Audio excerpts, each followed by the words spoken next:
Hey guys, we're back with the notes for 11.3. We're going to be talking about writing exponential equations again.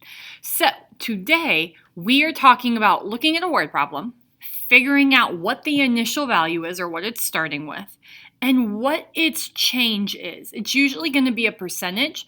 So we're looking for if it's more than 100% or more than one whole, that's going to be growth.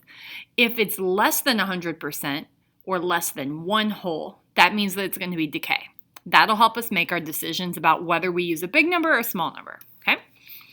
There's only 4 problems on this, so let's go ahead and get started. Problem 1 is a toy is made up of cylindrical rings stacked on a base, as shown in the diagram. The diameter of ring 1 is 87% of the diameter of the base. So 87% is small. It's less than a whole. So that means that we're getting smaller. I'm just going to make a note that we are doing decay. For ring 2 through ring 7, the diameter of each ring is 87% of the diameter of the ring directly below it. The diameter of the base is 5 inches. Which function can be used to find the diameter in inches of ring R? So here's my question. What's the original? What's the starting value? What's the base? 5. Okay, so that means that we can cross off any of the answers that don't have an initial value of 5. All right, so our second setup is asking, well, 87%. Let's think about it this way. We have 100%. That's one whole.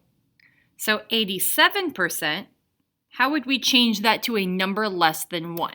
Well, we would move our decimal twice, and we would make it 0.87. So we are not subtracting that from R. We're making it exponential. So we're multiplying 0.87 over and over and over and over. 0.87 is my change. That's my multiplicative rate. Therefore, my answer is F. Okay? Take a second, write down anything you need. We're going to go to problem 2. All right, problem 2. It says, in recent years, Austin, Texas has been the fastest growing city in the country.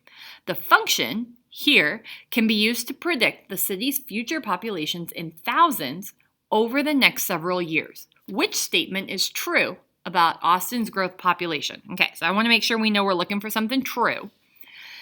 So, y equals a times b to the x power. Again, we're usually starting with a number and we're changing it by a percent. So bigger than 1 is growth, smaller than 1 is decay. Our problem right away says that it's growing. Okay, so we're going to want a number bigger than 1. I look at it, I notice it says in thousands. So I rewrote this problem to say 885,000 is my starting number.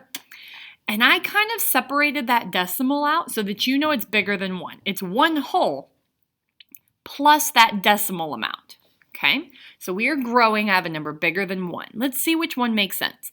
The function indicates the current population is 1,029,000. That number is not even population. That number is talking about the percentage that you're growing. That's where the 1029 comes from. Okay, so this isn't even talking about population. Okay. Option B, it says the population after X number of years will be 1,029,000. Again, we're not talking about people with that number. That's your change. You're saying it's increasing by this amount. So we're not talking about people on these units. Okay.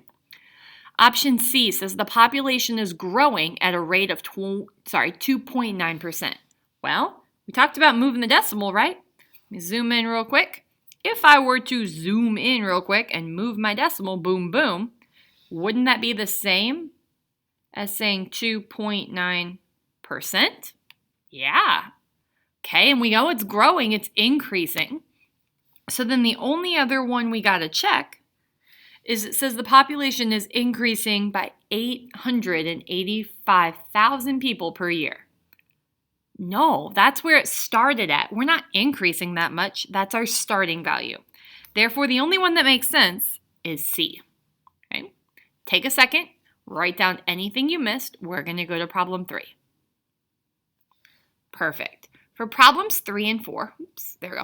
For problems 3 and 4, we are straight up writing an equation. Remember that means we are in the format of A, parenthesis, b to the x. A is what we start at. B is our number. If we are adding, sorry, let me write that in a different color. So we are going to do 1 plus something if we are growing, because we're bigger than 1. We're going to do 1 minus something if we are decay. All right, so let's look at this first one. It says there are 500 mosquitoes in the park in 2010. The amount triples every year. Well, triples is easy. Triples just means 3, right? Write an exponential equation to represent the population change. Well, what's my starting? What's my initial value? 500, yep. What am I multiplying by every time? Triple means times 3. And I raise it to the x. Done. That's all we're doing. Okay. Let's try the next one. Oscar bought a new truck for $15,000. The value depreciated 10% each year. Okay, now 10% is a little tricky. Let's focus on this idea now. So if I know the original value is 15,000, that's a comma, sorry, 15,000, I don't want to put 10 in here because 10 is bigger than 1. 10 would be saying that we're growing. We're multiplying by 10 every time. This says depreciated. Depreciated sounds a lot like decay to me. Decrease, right? It went down in value. So if I think about it this way, I know 100% is 1. So if I were to take off 10%, that leaves me with 90%. Now, I don't want to say 90 because that's bigger than 1. So we're going to think about that like a whole number. 90% is the same as saying 0.90. So that's what we're going to put in our blank. We're going to take 0.90 and we're going to write that as our b. It's smaller than 1. It's dropping a 10% dip. Same thing. If I say you missed 10% on a test, that means you got a 90. If I were to divide your numbers, I say you got 90 out of 100 right, it's 0.9. You guys just know how to change it to decimals. Okay? All right, well, that is the last problem for the notes. So if you've got it covered, go ahead and get started on your assignment. You're starting on page 174.